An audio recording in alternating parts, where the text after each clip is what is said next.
Welcome back to New Day, everyone. A mystery that has stumped conspiracy theorists for 15 years finally solved. Visitors to the gravesite of Lee Harvey Oswald have all wondered, who is Nick Beef? That's a strange name written on the stone marker right next to JFK's killer. In a moment, we will speak with Nick Beef, whose real name is Patric Abedin. But first, here's a look at this fascinating story. A sliver of grass is all that separates the grave of Lee Harvey Oswald, the lone gunman who assassinated John F. Kennedy in 1963, from his mystery neighbor. Just days after Kennedy's assassination, Oswald was himself murdered and then buried in a small cemetery in Fort Worth, Texas.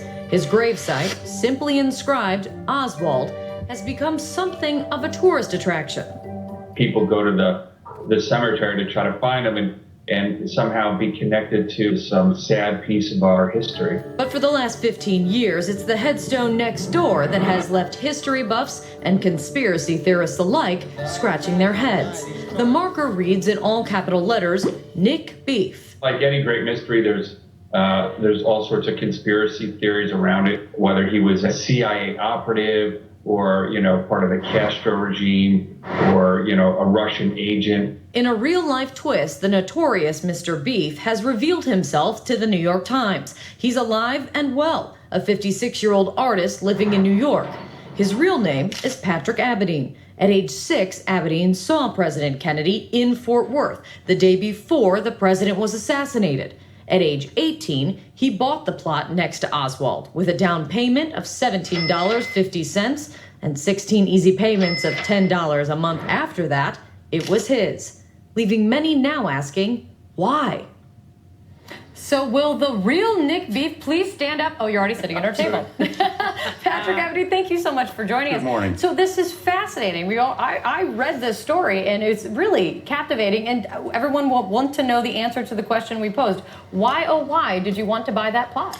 Well, having seen Kennedy the night before and not realizing, of course, that within a few hours the world was going to change, it meant a lot to me at the age of 6. And the next day I was the big show and tell in class. We shortly moved after that to Abilene, and we moved back to the Dallas-Fort Worth area. My mother and I would often stop by the cemetery, and we'd look at the grave. And she would say, never forget that you got to see Kennedy the night before he died. And, it's not that I was exalting the man by any means, but it was just like, wow, how one man could change the world, and it's just this lonely little grave. And then, I guess when I was 18, the local newspaper in Fort Worth had written an article about nobody ever bought the plot next to him. So I just went there and purchased it for $175. It was $17.50 down and 16 other payments of $10 a month. And for 20 years, I just sat on it, so to speak. Right. And figuring it was just meant something to me. And now, now that you're part of a mystery solved, I mean, you were a Russian agent, you're a CIA operative, you're all of these things. Disc jockey. Or disc jockey. Stand-up comedian. Performance artist. Right. What do you make of all the conspiracy and all of the wonder around this plot? Well, I'd like to point out the real reason I didn't put my last name on there was I had children at the time, and I thought I didn't want them growing up having to think, oh, why is our name next to an alleged assassin? Right. And I'd written under the name Nick Beef for years. It wasn't just a made-up name at the moment.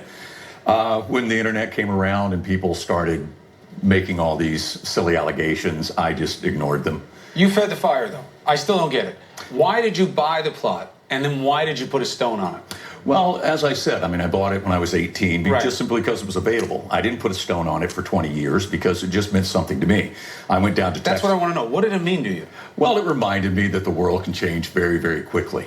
Having seen Kennedy that night and the next day he was gone, anything else that happened in my life, I would kind of look back on that and say, yes, the world can change quickly and by just a simple man doing something.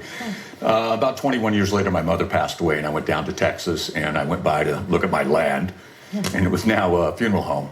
And I just went in on the spot and said, this is pretty much what I've told you guys, So for years, reporters have been, looking for you, trying to figure this all out. Why now? I mean, we know that it's the 50th anniversary of his assassination, but why did you decide to come clean? Reveal yourself.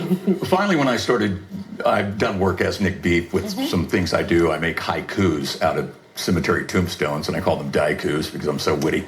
And I would put them up You around have a town. twisted sense of humor, my friend. And I would put them around town, and people started posting them on Flickr, and pretty soon it was like some guy claiming to be Nick Beef. Oh, no. And finally in April, I decided I wanted to do a website so that people could see all the daikus and the other things I do, and address not really the issues, but kind of put a little more fun out there to it. Like I didn't mention Oswald on my, it's not mentioned on the, website. And pretty soon I just got a call from New York Times a couple of weeks ago, and I talked to my kids, and I said, well, let's just finally go public and So address will you these be rumors. buried there? No, actually, I prefer to be cremated, ironically enough. So, But Nick Beef is buried there. well, it's like I said, Here Nick lies Beef. Nick People made up so many names about it, and they thought I was a DJ because of my voice and all sorts of You do things. have a good voice. And You have a future in it. yeah, well, I used to do voiceovers. But, Would you do it again? Yeah. Would you buy it again if you had the opportunity? Well, absolutely. It was something personal. It was never meant as a joke. It was never meant as a hoax or. It was a more innocent time that way, for sure. Well, yes, it was. And that innocence changed, the next day after I saw Kennedy when he was gone. And in that short year, we saw how the world changed. And that's what that's always reminded me of. It wasn't put there to, as a joke. It's great. Well, Nick Beef, Patric Abedin, great to meet you. Thank you all, and have a lovely finally morning. revealed. Yeah, exactly. Thank you for joining us on New Day. Thank you very much. Fascinating. Nick Beef talks turkey. Only on New Day. We're going to take a break. Coming up, follow the yellow brick road.